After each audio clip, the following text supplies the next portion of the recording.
बाह्यदोषहि एकस्तथा सर्वभूतान्तरात्मा न लिप्यते लोकदुःखेन बाह्य नित्योऽयनित्यानां चेतनश्चेतनानाम् एको बहूनां यो विदधाति कामात्मस्थं येन पश्यन्ति धीरास्तेषां शान्तिः शाश्वती नितरेषाम्। नमस्तेस्तु महामाये श्रीपीठे सुरपूजिते शङ्खचक्रगदाहस्ते महालक्ष्मीर्नमोऽस्तुते। नमस्ते गरुडारूढे कोलासुरभयङ्करे सर्वपापहरे देवी महालक्ष्मीर्नमोऽस्तुते। स्थूलसूक्ष्म महारौद्रे महाशक्ते महोदये महापापहरे देवी महालक्ष्मीर्नमोऽस्तुते। पद्मासनस्थिते देवी परब्रह्मस्वरूपिणी परमेशी जगन्माता महालक्ष्मीर्नमोऽस्तुते। सर्वदुःखहरे देवी महालक्ष्मीर्नमोऽस्तुते। जगत्स्थिते जगन्माता महावीरा नमोऽस्तुते।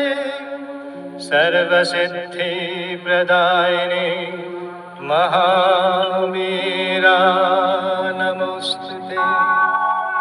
एते गन्धपुष्पे ॐ देवाय ॐ श्रीमीरायै नमः। ॐ श्रीमीरायै नमः। ॐ श्रीमीरायै नमः। Mantras of our Lord Sri Aurobindo. Our Lord Sri Aurobindo says, when the mind becomes quiet, one can feel the Divine Mother supporting the life and put everything into her hands. With always our love and blessings, says our Lord Sri Aurobindo.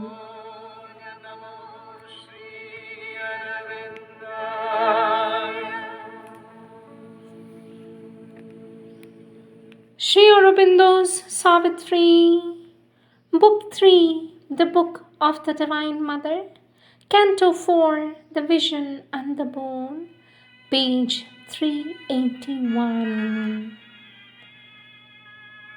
His day is a moment in perpetual time.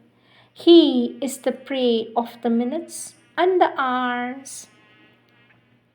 Assailed on earth and unassured of heaven, descended here unhappy and sublime, a link between the demigod and the beast. He knows not his own greatness nor his aim. He has forgotten why he has come and whence. His spirit and his members are at war. His heights break off too low to reach the skies. His mass is buried in the animal mire. A strange antimony is his nature's rule. A riddle of opposites is made his field.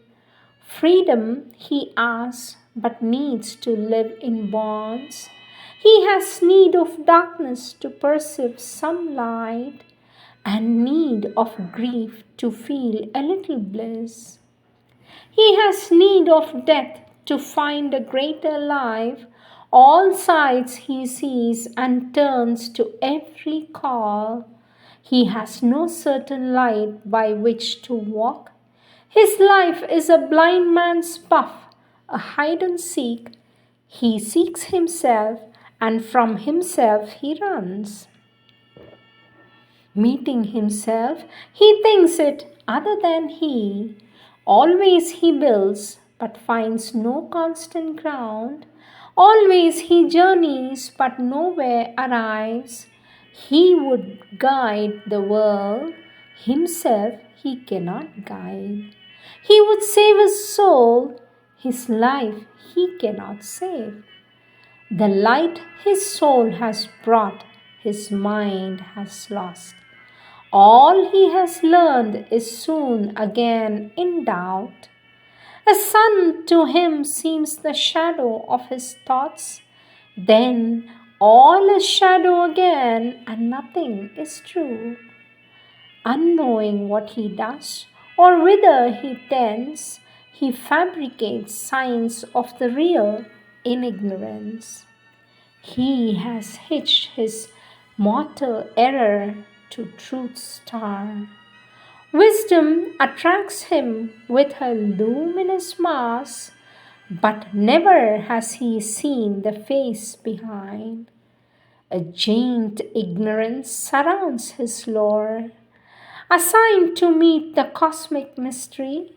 In the dumb figure of a material world, his passport of entry false, and his personage, he is compelled to be what he is not. He obeys the unconscious he has come to rule and sinks in matter to fulfill his soul. Awakened from her lower driven forms, the Earth Mother gave her forces to his hands, and painfully he guards the heavy trust. His mind is a lost torchbearer on her roads, illumining breath to think and blossom to feel. He labors with his slow and skeptic brain, helped by the reason's vacillating fires, to make his thought and will a magic door for knowledge to enter the darkness of the world, and love to rule a realm of strife and hate. A mind impotent to reconcile heaven and earth, and tied to matter with 1,000 bonds, he lifts himself to be a conscious God.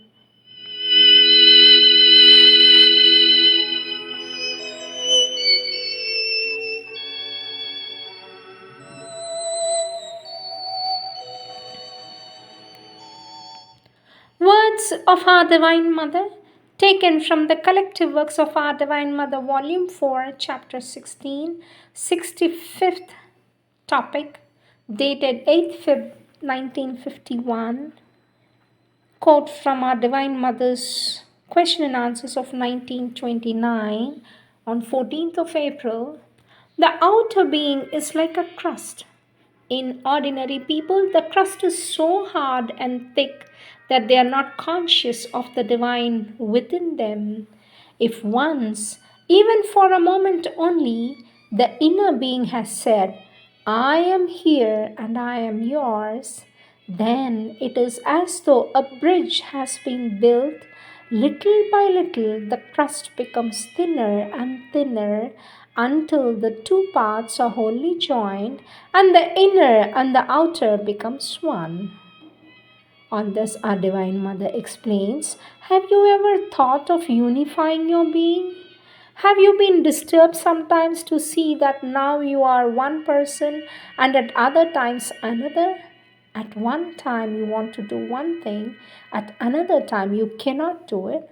That you find yourself facing an individuality which you can call yourself, and at the same time there are many parts of this individuality which escapes you.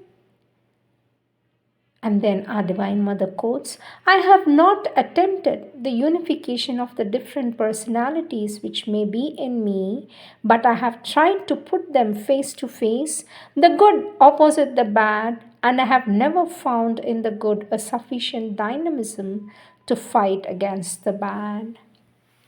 And then our Divine Mother says, have you never thought that your judgment of what is good and bad was purely human judgment? And that it might not necessarily tally with the judgment of the divine presence within you?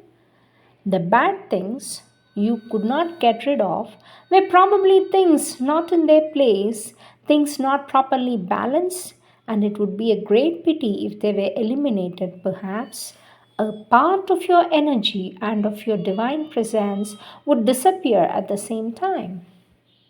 Our Divine Mother says people who do not do yoga under the direction of a guide follow ordinary moral notions, and at the same time they feel very perplexed because all their goodwill they do not get the expected result. That happens because generally they wish to approve of their being instead of transforming it, and because moral notions are very bad. In the work of unification of the being, one must need to have imaginations enough to be able to put the moments you have, the moments you wish to keep, to put them before what you are capable of imagining as most akin to the divine presence. Naturally, at first, it is only an imagination, quite far from truth, but it would help you get out a little from your moral narrowness and from your limitations of your consciousness. For example, you have the idea of putting what you are and what you do before a consciousness which is at once infinite and eternal. These two words perhaps do not perhaps make much sense at the beginning, but they compel you to break the limits and put yourself in front of something which surpasses you so much on either side that its judgment cannot be the same as that of human mentality. Our Divine Mother says one must begin absolutely like that. If you try to analyze yourself according to the moral principles, you may be sure of going contrary to the divine plan. Now that the divine is a moral, mark that. But this is not the kind of morality that mankind understands at all. It is not the same. Next quote from question and answers. Quote from the question and answers of 1929, 14th April. Our Divine Mother has said, powers have to be used in the same way as they came. They come by union with the divine. They must be used by the will of the divine and not for display. For this, our Divine Mother gives further explanation and says, if you use power to show that you possess it, it becomes so full of falsehood and untruth that finally it disappears. But it is not always thus because, as I said at the beginning, when it concerns a power like the power of healing or the power of changing an altogether external thing, of making an unfavorable circumstance favorable, or of finding lost objects, all these countless little miracles which are found in all religions, it is much more easy and even more effective to do these miracles with the help of entities of the vital world, which are not always recommendable, for far from it, and these things make fun of you. This begins very well, very brilliantly, and usually finishes very badly. Our Divine Mother says, I know the story of a man who had a few small powers and indulged in all kinds of so called spiritualist practices. And through repeated exercises, he had succeeded in coming into conscious contact with what he called a spirit. This man was doing business. He was a financier and was even a speculator. His relations with his spirit were of a practical kind. This spirit used to tell him when the stocks and shares would go up and when they would come down. It told him, sell this, buy that. It gave him very precise financial particulars. For years he had been listening to the spirit and had followed it and was fantastically successful. He became tremendously rich and naturally boasted a lot about the spirit which guided him.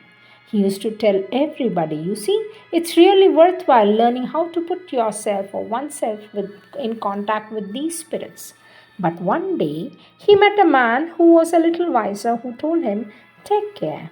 He did not listen to him. He was swollen with his power and ambition. And it was then that this spirit gave him a last advice. Now you can become the richest man in the world. Your ambition will be fulfilled. You only have to follow my direction. Do this. Put all that you have into this transaction and you will become the richest man in the world. The stupid fool did not even realize the trap laid for him. For years he had followed his guide. For years he had followed his guide and succeeded. So he followed the last direction and he lost everything to the last penny. So, you see, these are the small entities who make fun of you and to make sure they work these little miracles to encourage you. And when they feel that you're well trapped, they play a fine trick upon you and it is all over with you. Our Divine Mother says, we have said that there is only one safety, never to act except in harmony with the Divine will. There is one question, how to know that it is Divine's will which makes you act? I replied to the person who put me this question, although this person did not agree with me, that it is not difficult to distinguish the voice of the Divine. One cannot make a mistake. You need not be very far on the path to be able to recognize it. You must listen to the still, small, peaceful voice which speaks in the silence of your heart. I forgot one thing. To hear it, you must be absolutely sincere. For if you are not sincere, you will begin by deceiving yourself. You will hear nothing at all. You will hear nothing at all except the voice of your ego, and then you will commit with assurance, thinking that it is the real small voice, the most awful stupidities. But if you are sincere, the way is sure.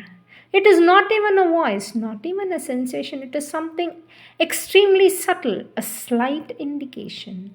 When everything goes well, that is, when you do nothing contrary to the divine will, you will perhaps not have any definite impression. Everything seems to be normal. Of course, you should be eager to know whether you are acting in accordance with the divine. That is the first point, naturally, without which you can know nothing at all. But once you are eager and you pay attention, everything seems to you natural, normal. Then all of a sudden you feel a little uneasiness somewhere in the head, in the heart, or even in the stomach. Generally, one does not give it a thought. You may feel it several times in a day, but you reject it without giving any attention. But it is no longer quite the same. Then at that moment, you must stop, no matter what you're doing, and look. If you're sincere, you will notice a small black spot, a tiny wicked idea, a tiny false movement, a small arbitrary decision. And that's the source of the uneasiness. You will notice then that the little black spot comes from the ego, which is full of preferences. Generally, it does what it likes. The things it likes are called good, and those it are not and those it does not are called bad. This clouds your judgment. It is difficult to judge under these conditions. If you truly want to know, you must draw back a step and look. You will know then that it is this small movement of the ego which is the cause of the uneasiness. You will see that it is a tiny thing curled back upon itself. You will have the impression of the being in front of something hard, which resists, which is black.